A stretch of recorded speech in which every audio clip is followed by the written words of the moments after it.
Hello students, आज हम discuss करने जा रहे हैं applications of HSAB principle. Hard and soft acid base principle के आधार पर हम क्या क्या एक्सप्लेन कर सकते हैं। हमने हमारे पहले वीडियोस में हमने देखा था कि HSAB प्रिंसिपल क्या है और इसके लिए जो डिफरेंट थ्योरीज थी वे भी हमने कंसीडर करी थी। आज हम देखेंगे इसकी एप्लीकेशंस। इसकी बेस पर हम कई चीज़ें एक्सप्लेन कर सकते हैं। फर्स्ट हम बता रहे हैं यौगिकों के बनने की संभावना, possibility of formation of compounds के बनने की संभावना क्या है, संभावना है या नहीं, इस चीज़ को भी हम इसके आधार पर एक्सप्लेन कर सकते हैं। यहाँ हमने जो रिएक्शन ली है, हम लिथियम आयोडाइड और सीजियम फ्लोराइड की जब रिएक्शन कराते हैं तो क्या बनना चाहिए, लिथियम फ्लोराइड और सीजियम आयोडाइड। जैसा कि आप जानते हैं कि सीजियम हाईली इलेक्ट्रोपॉजिटिव है और फ्लोराइड हाईली इलेक्ट्रोनेगेटिव है, तो इन दोनों के बीच में बहुत स्ट्रॉन्ग बल होना चाहिए, इसलिए रिएक्शन फॉरवर्ड डायरेक्शन में नहीं होनी चाहिए। लेकिन ये रिएक्शन फॉरवर्ड डायरेक्शन में होती है। क्यों? क्योंकि लिथियम और आयोडाइड में जो है लिथियम हार्ड है और आयोडाइड सॉफ्ट बेस है, सीजियम सॉफ्ट है, फ्लोराइड हार्ड है। और HSAB कंसेप्ट के अनुसार हार्ड इंट्रैक्शन और सॉफ्ट इंट्रैक्शन से बनने वाले कॉम्प्लेक्सेस ज़्यादा स्टेबल होते हैं, इसीलिए ये रिएक्शन फॉरवर्ड डायरेक्शन में होती है। दूसरा एग्जाम्पल है HgF2 और बेरिलियम आयोडाइड की। यहाँ पर भी रिएक्शन फॉरवर्ड डायरेक्शन में है। क्यों? क्योंकि HgF2 हार्ड और सॉफ्ट से मिलकर बना है, इसी तरह बेरिलियम आयोडाइड हार्ड एसिड और सॉफ्ट बेस से मिलकर बना है। देखिए, जब रिएक्शन फॉरवर्ड डायरेक्शन में होती है तो बनने वाले कॉम्प्लेक्स जो है हार्ड HgI2 है और बेरिलियम फ्लोराइड जो है ये HgI2 सॉफ्ट इंट्रैक्शन है और बेरिलियम फ्लोराइड में हार्ड इंट्रैक्शन, ये ज़्यादा स्टेबल है, इसीलिए रिएक्शन फॉरवर्ड डायरेक्शन में होगी। इसके अलावा हम जो हेट्रोजीनियस कैटलिस्ट के में सॉफ्ट मेटल और सॉफ्ट बेसिस के एब्जॉर्प्शन को भी एक्सप्लेन कर सकते हैं। कंपाउंड की सॉल्बिलिटी को भी इसके आधार पर एक्सप्लेन किया जा सकता है कि जो हार्ड सॉल्यूट है वो हार्ड सॉल्वेंट में सॉल्युबल होंगे और सॉफ्ट सॉल्यूट हैं वो सॉफ्ट सॉल्वेंट में सॉल्युबल होंगे।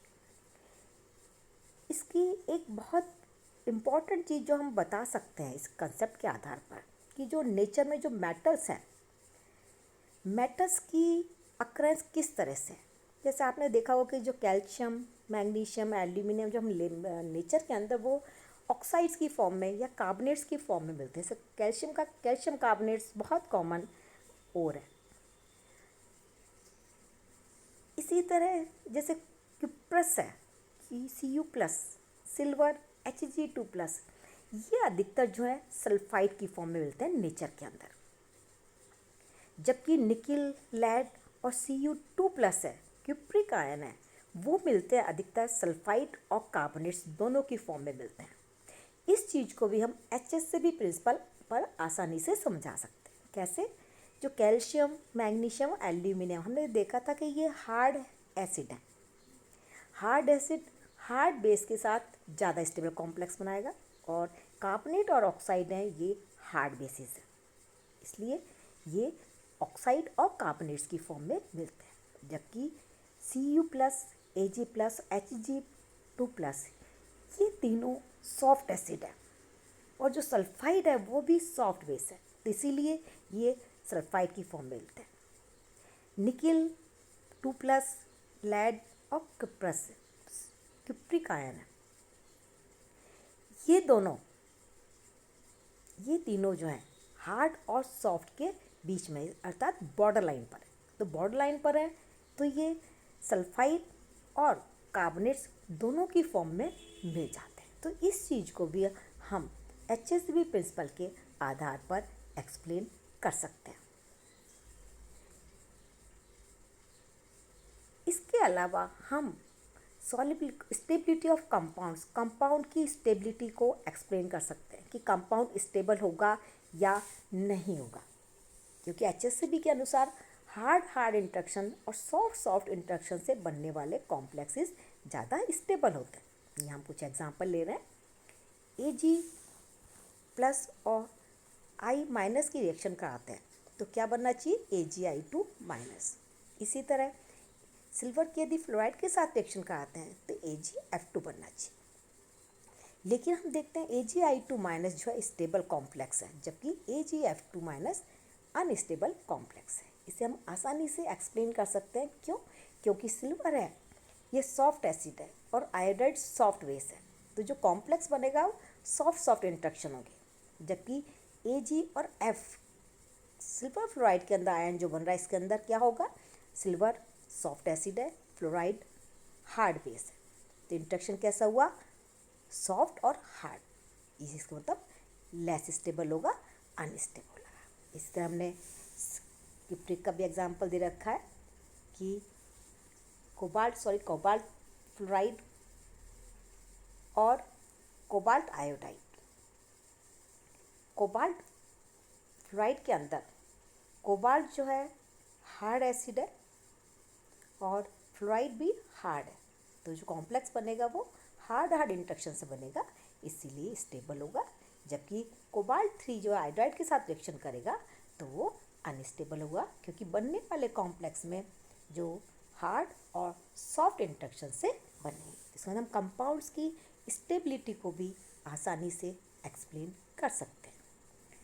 नेक्स्ट हम हैलोजन एसिड्स की रिलेटिव स्ट्रेंथ को बता सकते हैं।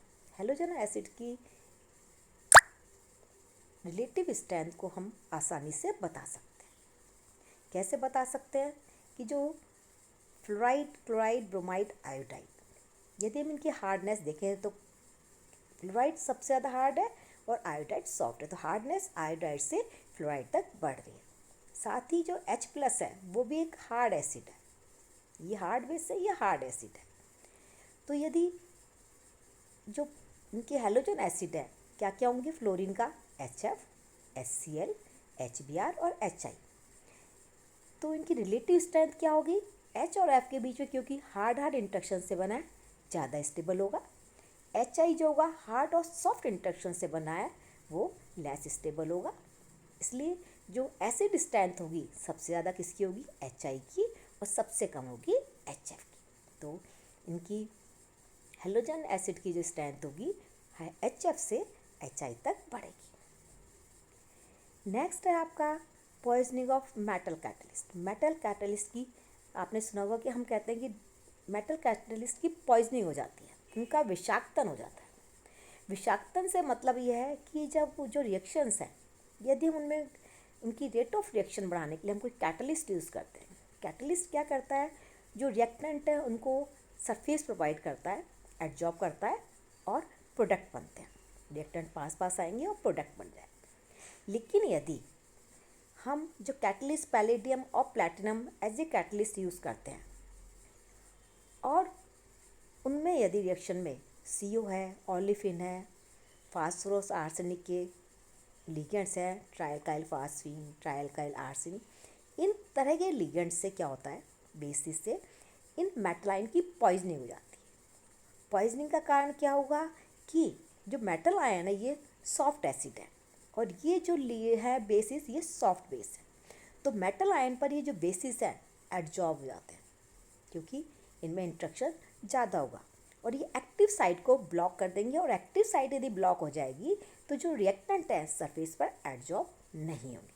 इससे हम कह देते हैं कि मेटल की पॉइजनिंग होगी, कि मेटल जो कैटलिस्ट है वो एज ए कैटलिस्ट उसकी रिएक्टिविटी कम हो जाती है। इसके अलावा हम रिएक्शन मैकेनिज्म को भी इनके आधार पर आसानी से एक्सप्लेन कर सकते हैं। नेक्स्ट जो इम्पॉर्टेंट पॉइंट है वो है आपका stability of complexes formed by ambidentate ligand.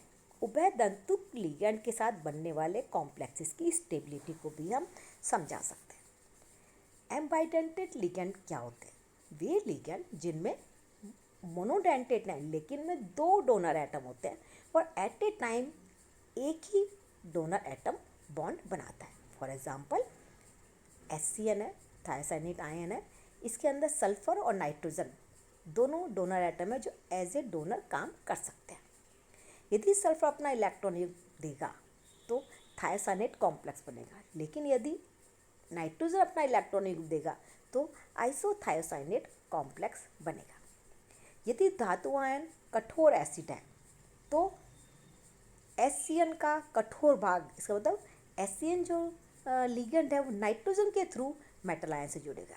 लेकिन यदि सॉफ्ट मेटल आयन है या सॉफ्ट एसिड है तो उस कंडीशन में HCN में सल्फर डोनर एटम का काम करेगा।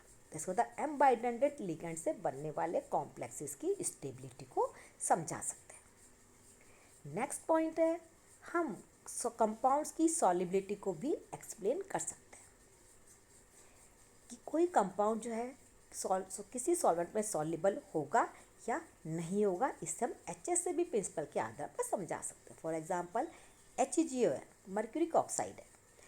मर्क्यूरिक ऑक्साइड HCl में विलय सॉल्युबल है, लेकिन मर्क्यूरिक सल्फाइड जो है HCl में नहीं घुलता। अब हम इसे बता सकते हैं कि HgO में किस किस से बना है। Hg एक जो 2+ है वो सॉफ्ट एसिड है, ऑक्साइड हार्ड बेस है। तो सॉफ्ट और हार्ड इंटरेक्शन से बना है, तो इसमें क्या होगा, इसकी ये बहुत ज़्यादा स्टेबल नहीं है, या ये स्टेबल नहीं होगा तो क्या होगा, HCl से रिएक्शन कर लेगा। HCS के अंदर ये सॉफ्ट इंटरेक्शन से बना है, और सॉफ्ट इंटरेक्शन से बना है तो ज़्यादा स्टेबल है, इसीलिए HCl में नहीं घुलता। और हमने इस तरह HgO का हार्ड सॉफ्ट से बना है, तो बनने वाला कॉम्प्लेक्स सॉफ्ट है, ज़्यादा स्टेबल है कॉम्प्लेक्स, रिएक्शन हो जाएगी, हम कह सकते हैं कंपाउंड सॉल्युबल हो जाएगा। नेक्स्ट है कि हम separation of Cu2+ and cadmium 2। आपने देखा होगा सेकेंड ग्रुप के अंदर कॉपर और cadmium as a sulphide precipitated होते हैं, लेकिन यदि दोनों प्रेजेंट हैं तो हम इनका सेपरेशन कैसे करें या आइडेंटिफिकेशन हम कैसे करें। तो इसके लिए हम क्या करते हैं, KCN की प्रेजेंस में हम H2S पास करते हैं। KCN डालने के बाद हम H2S पास करते हैं। अब इसका रोल क्या है कि जब हम पहले KCN डालते हैं तो Cu2+ और कैडमियम 2+ दोनों ही KCN से रिएक्शन करते हैं और साइनाइड कॉम्प्लेक्स बनते हैं। अब कॉपर जो है Cu2+ था वो क्यूप्रस में कन्वर्ट हो जाता है। अब क्यूप्रस क्या है, सॉफ्ट एसिड है। क्यूप्रिक क्या है, बॉर्डरलाइन एसिड है। अब जब इसके बाद हम साइनाइड बन जाते हैं इनके, लेकिन Cu+ कंडीशन में आ जाता है।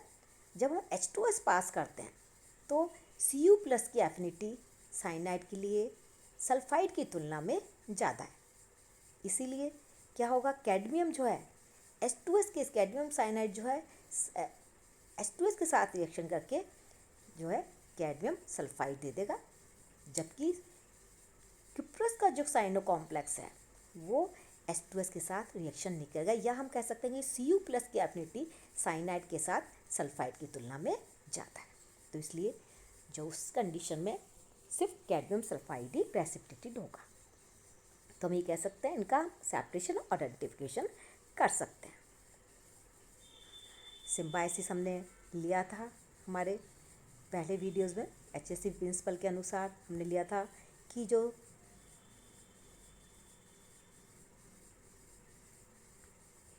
सिम्बायोसिस के अंदर हमने HSAB प्रिंसिपल के अंदर हमने जब और पढ़ा था, हमने सिम्बायोसिस को बहुत डिटेल में एक्सप्लेन किया था कि यदि किसी कॉम्प्लेक्स में जो पहले से लगे हुए लिगेंड हैं वो आने वाले लिगेंड को डायरेक्ट करते हैं कि आने वाला लिगेंड हार्ड होगा या सॉफ्ट होगा।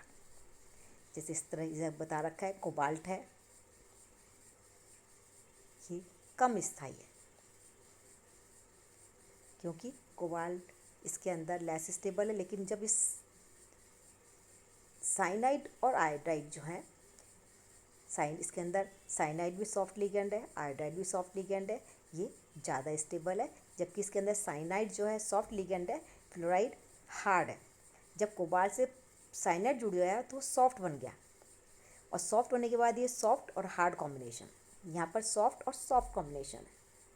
तो वे कॉम्प्लेक्स जिनमें सारे लिगेंड सेम होते हैं वो ज़्यादा स्टेबल होते हैं और आने वाले लिगेंड को डायरेक्ट करते हैं कि आने वाला लिगेंड हार्ड या सॉफ्ट होगा। HCl के आधार पर हम हेलोजन एक्सचेंज रिएक्शंस को भी एक्सप्लेन कर सकते हैं। यदि एल्काइल क्लोराइड से हमें एल्काइल आयोडाइड बनाना है, एल्काइल क्लोराइड से हमें एल्काइल आयोडाइड बनाना है।